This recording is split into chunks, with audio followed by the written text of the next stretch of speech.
안녕하십니까. 민원과 청원TV 제20회 경비초소 주민세 부가 화성시와 광주시의 민원 답변에 대해서 방송하겠습니다.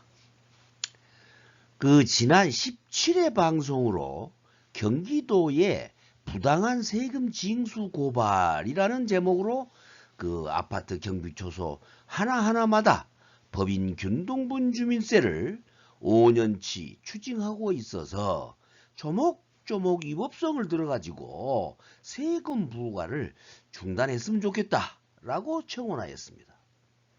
그리고 이제 경기도와 행정안전부에 국민신문고를 통해서 민원을 했는데 용역사업자에게 경비초소와 청소원 대기실을 사업소로 보아 주민세를 부과하는 법적 근거인 사업소의 정의가 애매모호해서 이걸 질의하였습니다.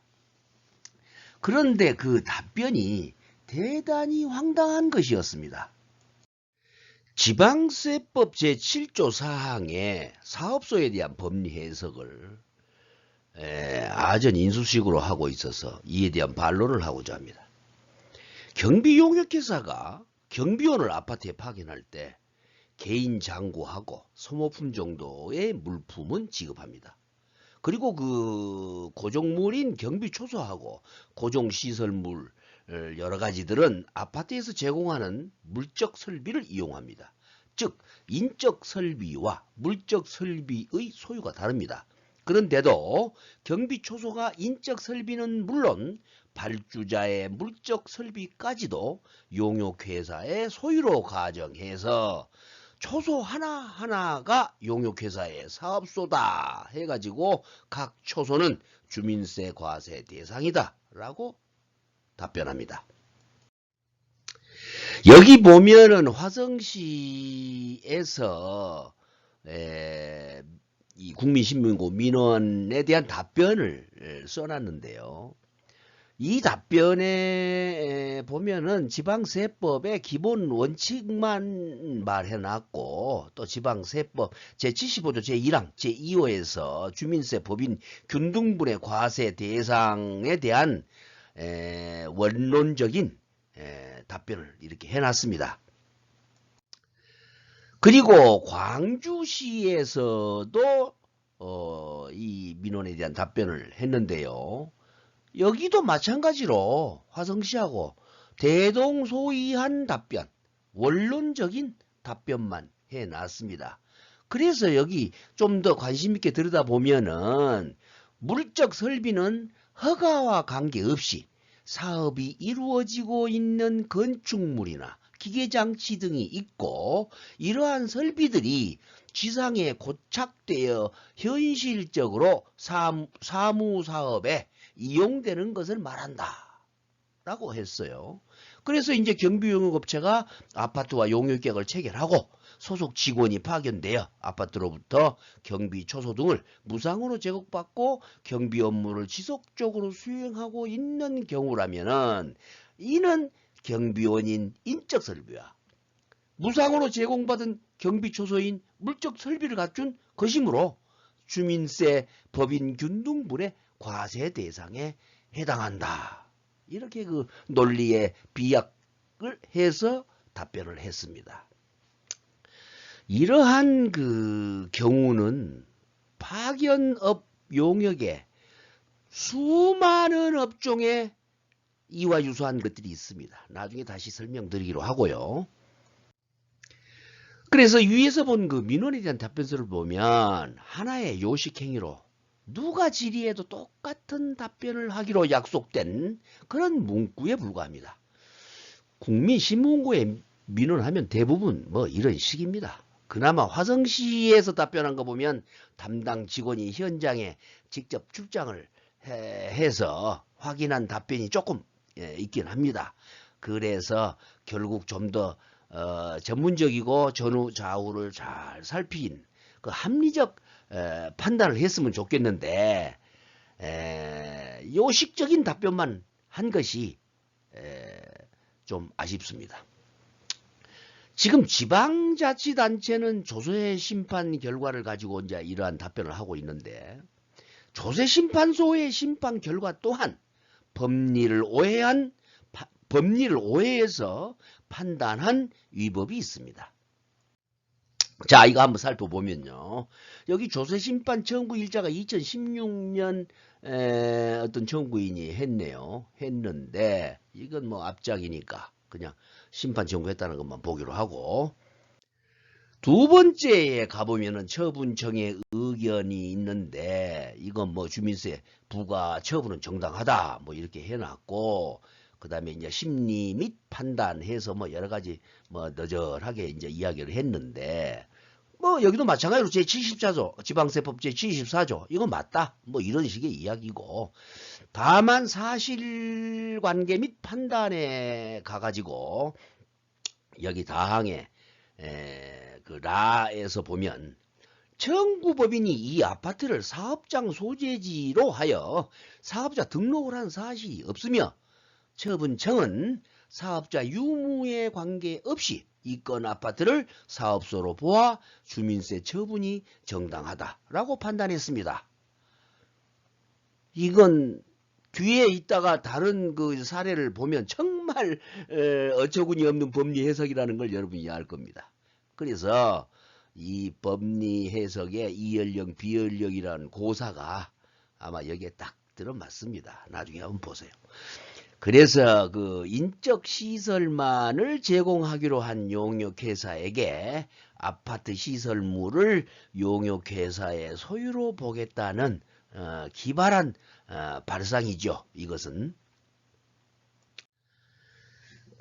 그리고 이제 그 마지막 결론 부위에 가서 보면 지방세법 제74조 제4호의 물적 설비는 허가 관계없이 현실적으로 사업이 이루어지고 있는 건축물 등을 말한다 라고 뭐 돼 있어요. 근데 용역회사가 아파트에서 제공한 장비 및 시설을 관리한다라고 용역계약서에 서로 이렇게 계약이 돼 있기 때문에 경비 초소가 용역회사의 소유가 아니더라도 청구법인의, 즉 말해서 용역회사의 물적 설비로서 사업소에 해당한다 이렇게 판단했습니다.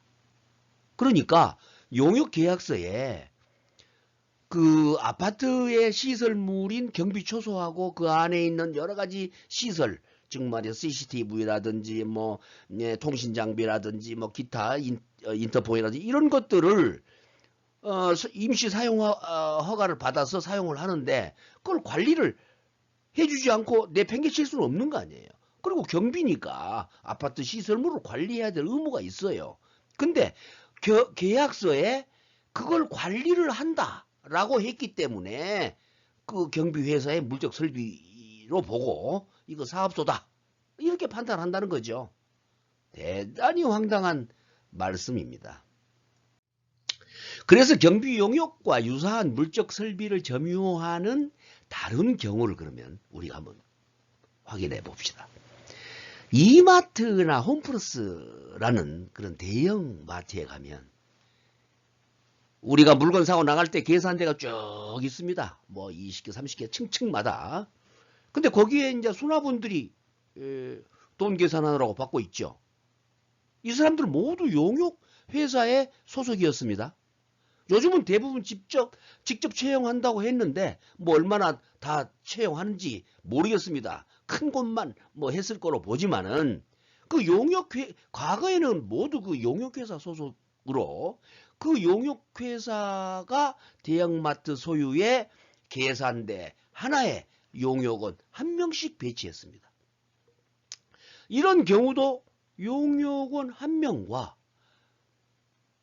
그 용역원 한 명이 차지하는 계산대 등등등 시설물, 뭐 계산기라든지 컴퓨터 이런 걸 소유하고 물적 설비, 인적 설비를 갖추었으니까 그 용역회사가 계산대 하나마다 또 용역원 하나마다 주민세를 부과해야 되지 않겠습니까? 지금 그 대형마트 일부 그 용역 했던 회사들은 아마 용역 계약이 종료됐을 텐데 그래도 5년치 추징해야죠. 과거 것이 있을 텐데. 여기 한번 사진 보시면 쭉 앉아서 지금 계산 원들이 있습니다. 고정된 계산기하고 책상, 의자, 그리고 뭐 컴퓨터도 있고 계산기도 있고 쫙 있죠. 그 하나당 다 주민세가 부과되겠네요. 또 하나 예를 들겠습니다. 우리가 평소 이용하는 고속도로 톨게이트, 거기는 통행료 수납원이 있습니다. 지금 그 도로공사가 이 톨게이트 그 용역준 그 수납원들을 정규직으로 하느냐 못하느냐 해서 싸움 나고 난리 났어요. 근데 이것도 용역회사가 인력을 투입하고 도로공사에서 톨게이트 시설물을 용역회사에 제공하고 있는 그런 파견 용역 아닙니까? 그러면 톨게이트 용역원 한 명마다 사업소로 보아가지고 주민세를 부과해야 마땅합니다. 톨게이트 구멍이 많은 곳은 꽤나 많은 주민세를 물어야 하겠죠. 요 한번 보세요. 톨게이트 쭉 구멍마다 톨게이트에 수납원이 돈 받고 있는 모습 보이시죠? 카드 받고 있네요. 이왕 시작했으니 하나 더 예를 들겠습니다. 각 지방자치단체에서는 공용주차장 또는 노면주차장 등 모두 용역으로 운영하고 있습니다.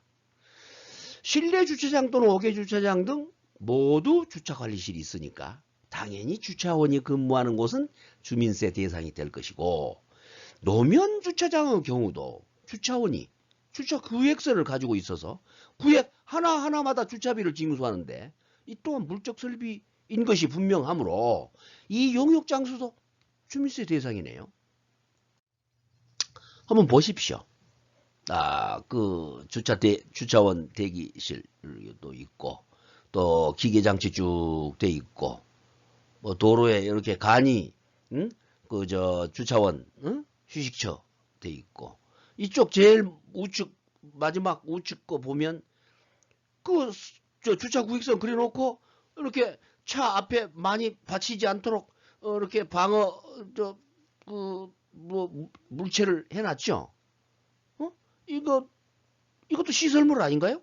이건 다 그러면 노면 하나하나당 물적 설비잖아요. 이런 건 어떻게 부과를 해야 될까요? 그래서 대기업 또는 모든 단체나 기관에서 인력을 파견받고 있고 또 인력을 파견하고 있는데요. 발주처에서 그 파견받는 인력에 대해서는 책상이든 무슨 뭐 전화기든 뭐 이런 장비를 근무할 수 있도록 제공합니다. 예를 들어서 현대자동차에 파견된 용역원이 자동차 조립 라인에 투입이 되면 일정한 장소를 배정받을 것이고, 그곳에는 시설과 장비가 설치되어 있는데 장비를 활용해야 될 거고, 이 작업을 하려면 자기가 가져오지는 않을 거 아니에요. 매번 작업할 때마다 용역회사에서 보내주지는 않을 거 아니에요. 그 고정 시설물들을 뜯었다 붙였다 가지고 다닙니까? 이 또한 용역회사의 설비가 아니잖아요. 용역회사의 물적 설비를, 이런 것도 물적 설비로 보아서 용역원 한 명당 주민세를 부과하겠다는 거 아닙니까? 지방자치단체가.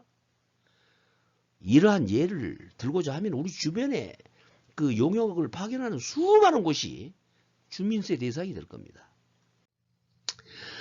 여기 현대자동차 라인 한번 보십시오. 파견직, 정규직, 일용직, 이거 다 고정설비 하나씩 차지하고 있네요. 위에 공구도 앞에 쫙 있고, 여기 4명 있지만 유니폼 색깔이 다 다르죠.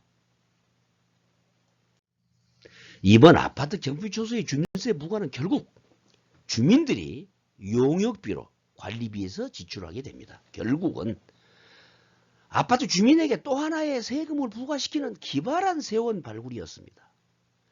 이번 주민세는 아파트 세대별 주민세를 납부하고 있는 현실에서 단지 내 공용시설물의 관리를 위해 용역을 준 경우 또다시 주민세 부과를 함으로써 이중과세에 대한 위법은 없는지 고민해 보아야 합니다. 우리나라는 약 3천만 명이 아파트에 거주합니다.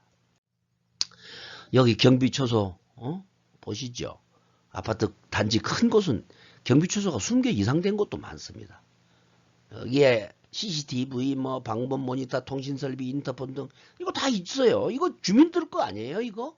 근데 용역회사 거니까 이거 물적 설비가 용역회사 물적 설비다. 이렇게 판단하고 있어요. 자치단체에서. 그래서 세원 발굴을 위해서 무리하게 국민을 자극하면 결국 조세저항을 받게 됩니다. 세금은 분명한 곳에 꼭 부담해야 할 세목에 한해서 부과해야 조세저항이 없습니다.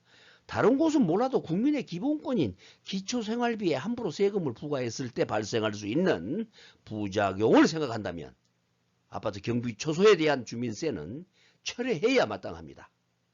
오늘 방송은 여기서 적겠습니다. 구독 누르시고 시청해 주세요.